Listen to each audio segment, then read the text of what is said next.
Apa yang ada padamu? Renungan diinspirasi dari Injil Markus bab 6 ayat 34 sampai 44. Ketika mendarat, Yesus melihat orang banyak berkerumun, maka tergeraklah hatinya oleh belas kasihan kepada mereka, karena mereka seperti domba yang tidak mempunyai gembala. Lalu mulailah ia mengajar banyak hal kepada mereka.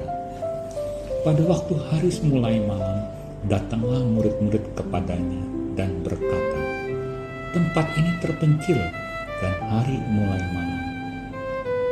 Suruhlah mereka pergi ke kampung-kampung dan desa-desa sekitar sini, supaya mereka dapat memberi makanan bagi diri mereka."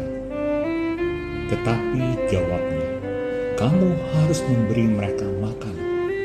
Kata mereka kepadanya, "Haruskah kami pergi membeli roti seharga 200 dinar untuk memberi mereka makan?" Tetapi ia berkata kepada mereka, "Berapa banyak roti yang ada padamu? Cobalah periksa." Sesudah mengetahui, mereka berkata, 5 roti dan 2 ikan. Lalu ia menyuruh orang-orang itu supaya mereka duduk berkelompok-kelompok di atas rumput hijau. Mereka pun duduk berkelompok-kelompok, ada yang 100, ada yang 50 orang.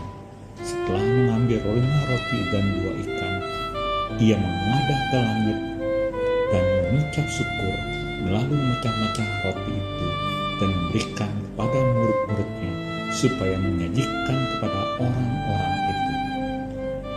Begitu juga ia membagi kedua ikan itu kepada mereka semua. Lalu mereka semuanya makan sampai kenyang. Kemudian orang mengumpulkan potongan-potongan roti sebanyak 12 bakul penuh dan sisa-sisa ikan. Yang ikut makan roti itu adalah 5.000 orang laki-laki. Demikianlah sabda Tuhan.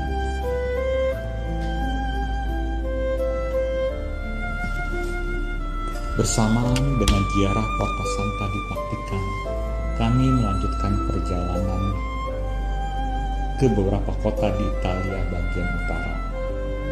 Udara yang dingin dan kering membuat kulit terasa sangat kering, gatal, dan bahkan menimbulkan luka-luka kecil. Luka sekitar jari tengah kanan mengalami peradangan dan membengkak cukup besar.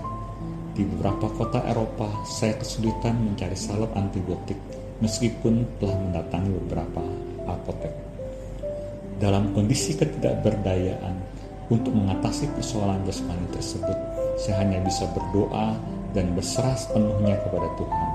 Syukur kepadanya, seorang teman seperjalanan menawarkan salep mata yang sebenarnya bukan untuk kulit, namun perlahan bengkak itu mengecil dan akhirnya sembuh. Perikop Injil hari ini menyingkapkan hati Yesus yang digerakkan oleh belas kasih ilahi. Injil mencatat bahwa ketika Yesus melihat orang banyak, tergeraklah hatinya oleh belas kasihan kepada mereka, karena mereka seperti domba yang tidak mempunyai gembala. Ayat 34. Meskipun tubuhnya letih dan ia sendiri punya waktu untuk menyendiri, belas kasihnya mengatasi keletihan itu. Yesus tampil sebagai gembala sejati yang tidak membiarkan umatnya terlantar. Ia lebih dahulu memberi santapan rohani dengan mengajar mereka banyak hal, sebab sabda Allah adalah makanan pertama yang menghidupkan jiwa. Belas kasih Yesus tidak henti pada pemenuhan rohani semata. Ketika hari mulai malam, Yesus memperhatikan kebutuhan jasmani mereka.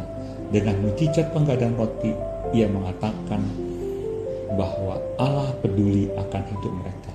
Tindakan Yesus mengingatkan kita akan pemeliharaan Allah di padang gurun ketika ia memberi mana kepada umat Israel. Peristiwa ini juga menunjuk pada Ekaristi, di mana Yesus sendiri kelak menjadi roti hidup yang dibagikan bagi keselamatan banyak orang.